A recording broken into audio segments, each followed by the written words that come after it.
Have you ever seen that check engine light turn on, and when you hook up an OBD scanner, you'll get some codes that look so gibberish, and wonder what it means? Don't worry, those are actually called Diagnostic Trouble Codes, or DTCs for short.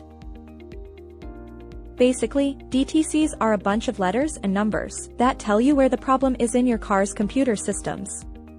The codes are designed to help you figure out what's wrong and how to fix it by guiding you to the right section of your vehicle's service manual. Now, let's break down what those codes mean. The first character of a DTC tells you which main system the fault occurred in.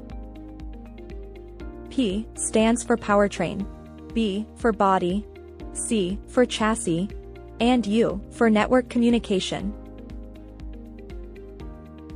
The second character tells you whether the code is general or manufacturer-specific. A 0 or 2 means it's a generic code used by almost every vehicle, and a 1 means it's a manufacturer-specific code. And a 3 can be both. The third character is where things get specific. It tells you which part of the system or subsystem is having an issue.